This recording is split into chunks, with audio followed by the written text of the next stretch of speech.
চলে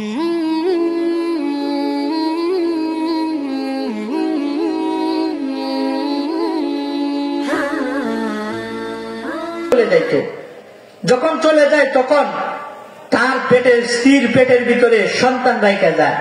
বিবিকে বলে যায়, আমি আসার আগে যদি সন্তান হয় তাহলে মেয়ে হইলে জীবন্ত মারি দিবা, আর যদি ছেলে হয় তাহলে রাইখা দেবা।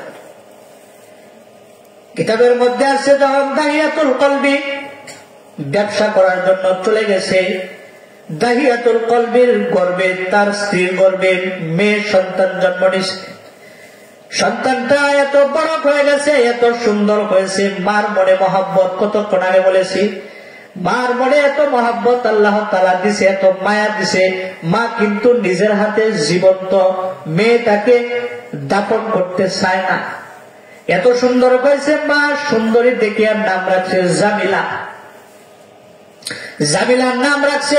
নাম রাখার পরে যখন ব্যবসা থেকে আসছে, সবকিছু করবা, যদি মহাব্বত করো আর মহাব্বত লেগে যায় তাহলে মারবে না। যে স্বামীটা স্বামীর জন্য এত কষ্ট এত কিছু করেছে, যে মহিলাটা মেয়েটা কিতাবের মধ্যে আসছে যখন দাহিয়াতুল কলবি বাড়িতে আসছে, 4 বছরের বয়স হয়ে গেছে।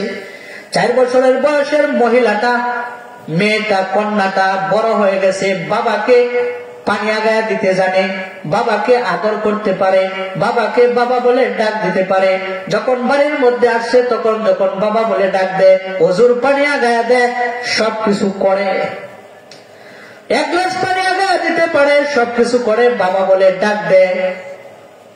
দাহিয়াতুল কলবের স্ত্রী মনে মনে ভাবছে যে যদি আমার স্বামীকে এত মহাব্বত করে, এত ভালোবাসে, তাহলে আমার কন্যাটাকে মারবে না। কিন্তু দাহিয়াতুল কলবি বলেন, নবীর কাছে বলেন, সরকার গো, আমার মেয়েটা এত আমাকে মহাব্বত করতো, কিন্তু আমি যখন গ্রামের মধ্যে বাহির হইতাম তখন সকলেই বলতো মেয়ের বাপ, মেয়ের বাপ বলে বলে আমাকে স্মরণ দিত। এরকম বর্বরতার যুগ ছিল আগে। তখনও কিন্তু আমি, আল্লাহর রাসূল, আমার মেয়েটাকে আমার মনের মধ্যে হিট লাগলো, আমার মেয়েটাকে আমি বাঁচতে দিব না, তাকে আমি জীবন্তই মেরে ফেলবো। আমার স্ত্রীকে বললাম, আমার মেয়েটাকে সাজায়া দাও, তার নানির বাড়িতে নিয়ে যাই বেড়াইতে। আমার স্ত্রীটা আমার কন্যাটাকে সাজায়া দিছে। কেলানার বাহানা দিয়ে আমি যাইতেছিলাম নিয়া, যাইতে যাইতে যাইতে যাইতে পাহাড়ের অঞ্চলে চলে গেলাম, মরুভূমির মধ্যে মেয়েটাকে রাইকা আমি পাহাড়ের মাটি গর্ত করতেছিলাম,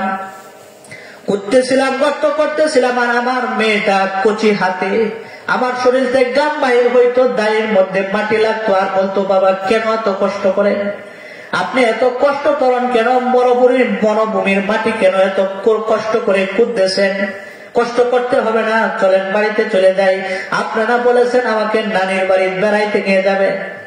ওগো সরকার, আমি এত পাষাণ, আমি এত জালেম, আমি এত গুনাহ করেছি, আমি তারপরেও আমার মেয়েটাকে বাঁচতে দেই নাই। যখন গর্ত হয়ে গেছে, আমার খেলার মেয়েটাকে আমি ডাক দিয়ে আনছিলাম আর বলেছিলাম, আয় কন্যা, দেখো রে কত সুন্দর গর্ত। যখন গর্তের কাছে আইসা দাঁড়াইছে, আমি জল্লাদের হাত বসায়া মেয়েটাকে গর্তের মধ্যে ফেলে দিছি। আমার মেয়েটা একটা চিৎকার দিয়ে বলে, বাবা কেন আমাকে আপনি মারতেছেন? ও বাবা, আপনাকে বাবা বলাই যদি আমাকে বাবা ডাকাই যদি আমার অপরাধ হয়, তাহলে আর কোনোদিন আপনাকে বাবা বলে পরিচয় দিব না, আমাকে জানা ভিক্ষা দেন, এই দেশ থেকে আমি দেশান্তর হয়ে যাব, আপনি পরিচয় কোনোদিন দিব না। আমি পাথরের মাটি মারতেছিলাম, একটা পাথরের আঘাত একটু জোরে করতেছিলাম। আমার মেয়েটা তখনও চিৎকার দিয়েছিল আর বলেছিল, বাবা আমারে মাইরেন না, আমি কোনোদিন আপনাকে বাবা বলে পরিচয় দিব না, আমি কন্যাটাকে আপনার জান, আমি আপনার মেয়েটার জান ভিক্ষা চাই, আমাকে জান ভিক্ষা দেন সরকার গো। তারপরেও আমি আমার মেয়েটাকে বাঁচতে দেই নাই। ও সরকার, এখনো যদি আমি ঘুমাইতে যাই, ওগো আল্লাহর রাসূল, এখনো যদি ঘুমাইতে যাই, তাহলে আমার নিষ্পাপ মেয়েটার কান্নার আওয়াজ আমার কানের মধ্যে বাইরে ওঠে, বাবা আমাকে পাঠো না। ও সরকার, আমাকেও কি আল্লাহর রাসূল গো, আমাকেও কি আল্লাহ ক্ষমা করবে? আল্লাহর রাসূল বলেন, তোমার গুনাহ যত বড়, গাফফার মালিকের ক্ষমা তার চাইতে বড়। সুবহানাল্লাহ। এই জন্য মুনাজাতের আগে যদি কেউ দোয়া করেন, এই যারা পাপ করছেন, গুনাহ করছেন, সব গুনাহকে আপনি চিঠিচারণ করিয়া চোখের পানি ফেলে যদি কাঁদতে পারেন, আল্লাহ তাআলা আপনার গুনাহ সব মাফ করে দিবে। সুবহানাল্লাহ। আপনার সব গুনাহ মাফ করে দিবে। এমন মালিক আপনার আমার, সব গুনাহ মাফ করার ক্ষমতা আছে। যেমন আধুনিক বিজ্ঞান বুঝাইতে সহজ, মোবাইলের মধ্যে আপনার 500 নাম্বার আছে। কয়শো নাম্বার? 500 নাম্বার। এখন যদি চান আপনি এখান থেকে একটা নাম্বার ডিলিট করবেন, পারবেন কিনা? পারতেন না একটা নাম্বার ডিলিট করতে? কিন্তু 500 নাম্বার জমাইতে অনেক দেরি লাগবে। এখন যদি আপনি চান যে একটা নাম্বার ডিলিট করে দিব, তাহলে ডিলিট ফাংশনে গিয়ে যদি ডিলিট টিপ দেন তাহলে ডিলিট হয়ে যাবে। আর যদি চান যে আমি 500 নাম্বার একবারই ডিলিট করে দিব, তাহলে ওয়ান ডিলিটে টিপ দিলে সব নাম্বার কি হয়ে যাবে ভাই?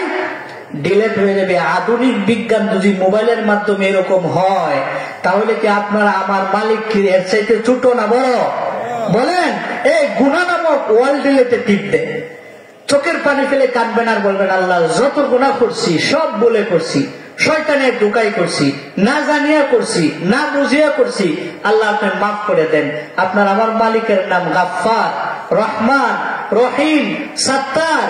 আল্লাহ তাআলা সমস্ত যত বড় পাপী হোক মাফ করে দেয়। তা আমরা যত গুনাহ করে থাকি আল্লাহর কাছে মাফ চাইবো, আল্লাহ কি করবে? মাফ করে দেবে।